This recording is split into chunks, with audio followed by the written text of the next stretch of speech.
बिस्मिल्लाहिर्रहमानिर्रहीम। अस्सलाम वालेकुम। Welcome to my YouTube channel computer and technical education by Hafiz Waseem. Pension इस्लाहात, इसके अंदर कुछ न्यू अपडेट्स हैं, 2-3 वो मैं आप लोगों के साथ शेयर करूंगा। और इसके अलावा मैं आप लोगों को इस वीडियो के अंदर बताऊंगा फैमिली पेंशन के लिहाज से, और ख़ास तौर पर एक पॉइंट है 3 साल पहले रिटायरमेंट होने का, यानी 60 साल पूरी होने से 3 साल पहले रिटायरमेंट होने का आपके जो कटौती होती है उसके हवाले से मैं आप लोगों से डिटेल से बात करूँगा। तो सबसे पहले आप लोग समझ लें कि ये अब जो मैं आप लोगों के सामने पेंशन के नुकात बयान करूंगा वो 13 पॉइंट्स होंगे। ये 13 पॉइंट्स बनाए गए हैं फॉर पेंशनर के लिए और सरकारी मुलाजमीन के लिए कि सरकारी मुलाजमीन अब सरकारी मुलाजमत किस तरह की होगी, वो रिटायरमेंट कैसे ले सकेंगे, और इसके अलावा पेंशनर कैसे होगी, पेंशनर की फैमिली पेंशन को कितनी पेंशन मिलेगी, सरकारी मुलाजम को कितनी पेंशन मिलेगी, उसके अंदर कटौती कितनी हो सकती है। इससे पहले कि हम वीडियो की डिटेल की तरफ जाएं, आप लोगों से रिक्वेस्ट है कि मेरे इस चैनल को लाजमी सब्सक्राइब करें, वीडियो को लाइक करें, पसंद आए तो शेयर भी कीजिएगा और साथ में बेल आइकन को भी दबाएं ताकि जो भी नई आने वाली वीडियो फ़ौरन से आप तक पहुंच सके। तो चलिए चलते हैं वीडियो की डिटेल। इसमें पहला पॉइंट वही है, सरकारी मुलाजमिन को रिटायरमेंट से 2 साल कबल उनकी तनख्वाह के 70% के हिसाब से बराबर मजमूई पेंशन मिलेगी। आप कई बार हर जगह सुन चुके हैं। इस तरह पॉइंट 2 भी वही है, सरकारी मुलाजमिन को 25 साल सर्विस मुकम्मल होने पर रज़ाकाराना तौर पर रिटायरमेंट की जाए। जो सरकारी मुलाजम 60 साल पूरे होने से कम 3 साल कबल रज़ाकाराना रिटायरमेंट का इंतखाब करता है, उन्हें पेंशन में सालाना 5 से 20% कटौती करवाना होगी। इस पॉइंट को अगर आप लोगों ने समझना है। पॉइंट नंबर 3, क्योंकि इसके अंदर जो मुलाजम 60 साल, यानी एक तो वो है कि वो 25 साल उसकी सर्विस के पूरे हो गए, और जो उसकी एज जो है वो 50 ईयर्स है। अगर वो फिर सरकार रज़ाकाराना तौर पर रिटायरमेंट लेता तो उस पर कोई मसला नहीं, उस पर कोई कदर नहीं, कोई कटौती नहीं।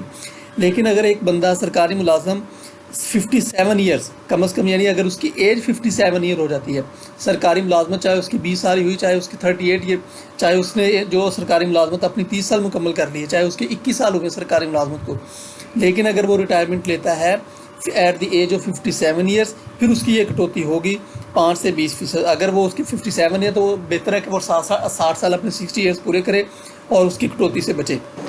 अब पॉइंट नंबर 4 ये है कि चौथी तरमीम रिटायरमेंट के वक्त मिलने वाले रकम पर पेंशन में सालाना इजाफे की बुनियाद के हवाले से है। अब ये भी बड़ा अहम पॉइंट है।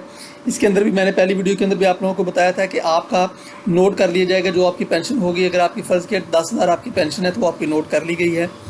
अब अगले साल आपकी मिसाल के तौर पर 2024 में आपकी पेंशन बढ़ी है 10,000, 2025 में 10% इजाफा होता है तो आपकी पेंशन में 1,000 इजाफा हो जाता है और वो हो जाती है 11,000 रुपये। और 2026 में फिर आपकी पेंशन में 10% इजाफा होता है। अब आपके 1,100 रुपये नहीं बढ़ेंगे बल्कि आपके 1,000 रुपये ही बढ़ेगा, तो आपके हो जाएंगे 11,000 जमा 1,000, यानी 12,100 रुपये आपका होगा। ठीक है, तो इस तरह आपकी तनख्वाह बढ़ेगी ना, बल्कि 12,000 आपकी पे हो जाएगी, ना कि आपकी पे 12,100 होगी। समझ आ गई इस बात की।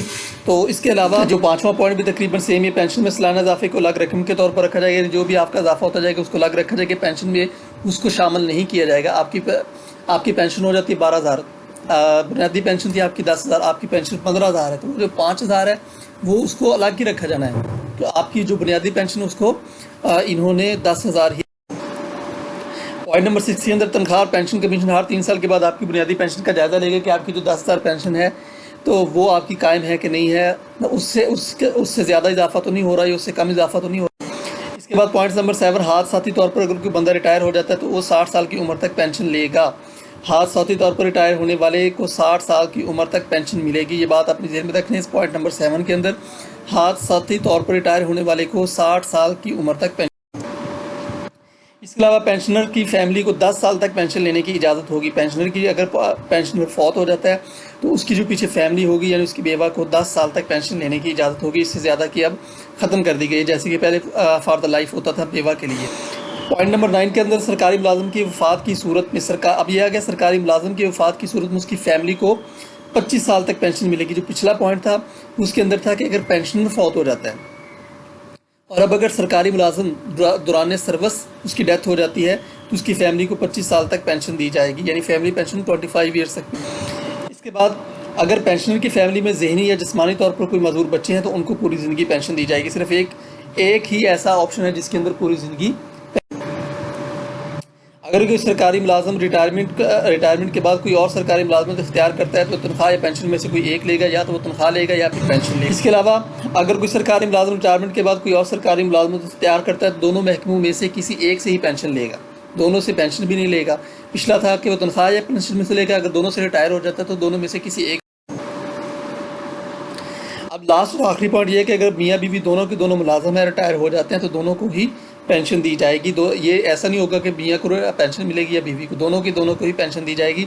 इस बात से आप लोगों ने नहीं घबराना कि अगर दोनों मतलब हस्बैंड एंड वाइफ दोनों के दोनों मुलाजम है, सरकारी मुलाजम है, तो दोनों को ही पेंशन दी जाएगी। अब अगर आप लोगों को कोई क्वेश्चन है तो आप लोग मुझसे विदाउट एनी हेजिटेशन कमेंट करके पूछ सकते हैं। मेरे फेसबुक पेज को लाइक कर सकते हैं, इनबॉक्स करके वहाँ से सवाल पूछ सकते हैं। इसके अलावा आप लोगों से रिक्वेस्ट है कि मेरे चैनल को लाजमी सब्सक्राइब करें, वीडियो लाइक करें, पसंद आए तो शेयर भी कीजिएगा और साथ में बेल आइकन को भी दबाएं ताकि जो भी नई आने वाली अपडेट हो फ़ौरन से आप तक पहुंच सके। Okay, thank you so much. अल्लाह हाफिज़।